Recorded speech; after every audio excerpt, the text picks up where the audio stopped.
देखिए, ये जो लड़ाई मुसलमानों ने हिंदुओं ने छेड़ी है कि जहाँ चाहो वहाँ मंदिर में मस्जिद है और मस्जिद में मंदिर है, मैं आज आपसे फिर कह रहा हूँ कि इस लड़ाई में दोनों नुकसान उठाएंगे। इस लड़ाई में हिंदू भी नुकसान उठाएगा, इस लड़ाई में मुसलमान भी नुकसान उठाएगा। सबसे बड़ा फायदा बौद्धों का होने वाला है। अगर गहरी खुदाई होगी तो वहाँ बौद्ध मठ निकलेगा, क्योंकि बौद्ध मठ के ऊपर हिंदुओं ने मस्जिद मंदिर बनाया है और मुसलमानों ने मस्जिद बनाई है। ये दोनों लोग नुकसान उठाने वाले हैं। इसलिए मैं दोनों लोगों से सलाह करता हूं कि देश में मंदिर और मस्जिद की लड़ाई बंद करो, रोजगार की बात करो, पेंशन की बात करो, और जो निजीकरण करके आप अडानी अंबानी को पैसा लुटा रहे हो, इस देश को बचाने की बात करो। ये अगर मंदिर मस्जिद की बात उठेगी तो सारी की सारी संपत्तियां बौद्धों के पास आ जाएंगी, क्योंकि दोनों लोग झूठे हैं। दोनों ने बौद्धों की संपत्ति पर बलात् कब्जा किया है। इसलिए मैं हिदायत देता हूं कि अभी भी मान जाइए, संविधान का सम्मान करिए और देश को आगे बढ़ाने का काम करिए। मस्जिदों में जो खुदाई एएसआई द्वारा भाजपा करवाना चाह रही है, ये बात मोहन भागवत जानते हैं कि खुदाई अगर हुई तो मंदिर भी हाथ से चला जाएगा और मस्जिद भी हाथ से चली जाएगी, क्योंकि हिंदुओं के रिश्तेदार मुसलमान हैं, वो दोनों आपस में एक ही हैं। आपको लगता है कि वो लाठी मार रहे हैं, आपको लगता है कि मुसलमानों को मारा जा रहा है। लगभग सभी मुसलमानों के रिश्तेदार हिंदू हैं और हिंदुओं की बेटियां मुसलमानों के लिए हैं। मुसलमान हिंदू की लड़ाई नहीं है। हिंदू मुसलमान की आड़ में बीजेपी के लोग ओबीसी को बर्बाद करना चाहते हैं, एससी को बर्बाद करना चाहते हैं, आदिवासियों की जमीन लूटना चाहते हैं। ये इनका ड्रामा है, ये दिखावा है। सच्चाई हिंदू मुसलमान नहीं है, सच्चाई है हक अधिकारों को लूट लेना, बर्बाद कर देना।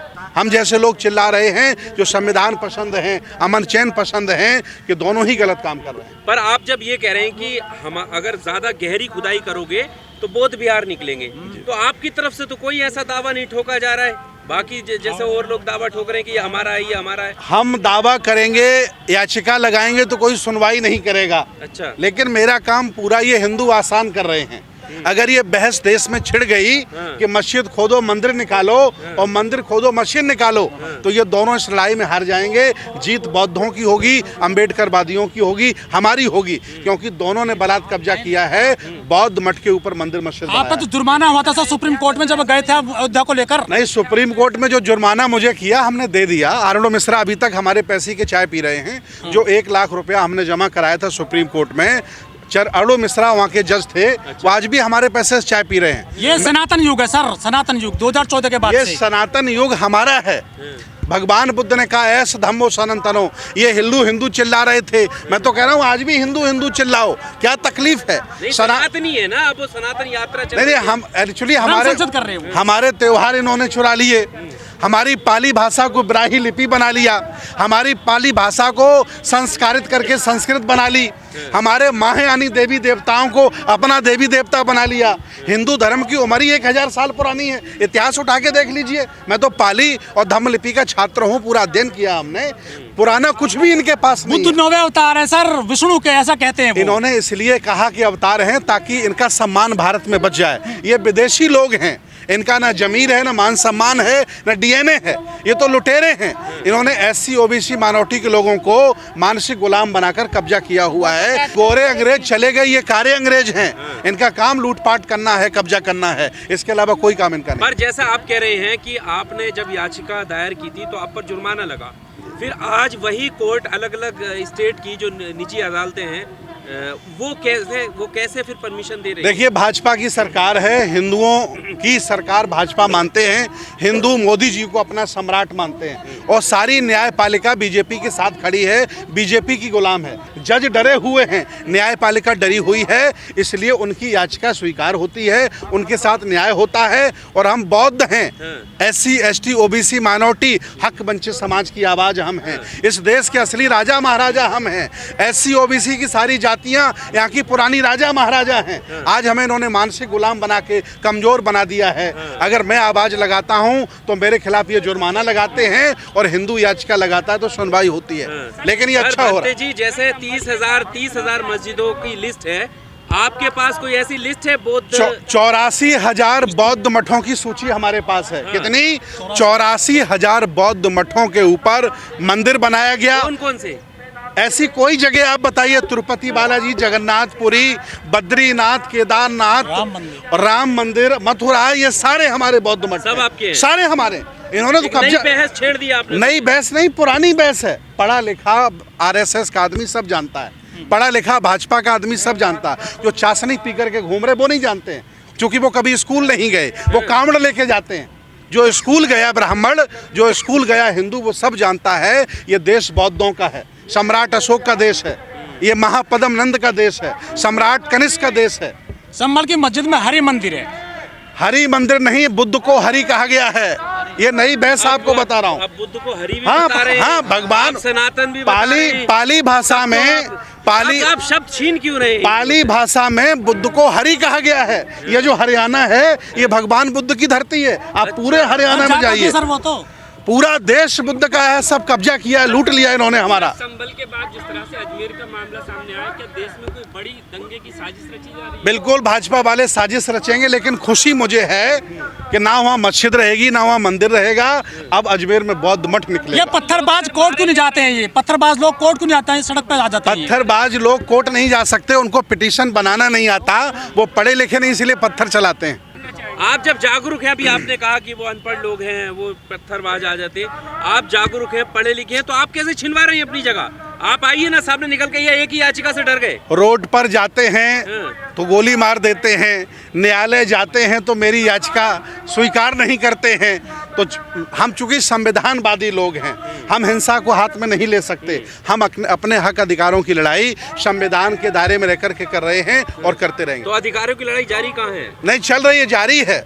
मैं सुप्रीम कोर्ट जा चुका हूँ, हाई कोर्ट जा चुका हूँ, रामलीला मैदान में खड़ा हूँ, जंतर मंतर में खड़ा हूँ। मेरे बौद्ध अम्बेडकरवादी लड़ाई लड़ रहे हैं। ये देश बहुत जल्दी संविधान का होगा और हक वंचित लोगों का होगा।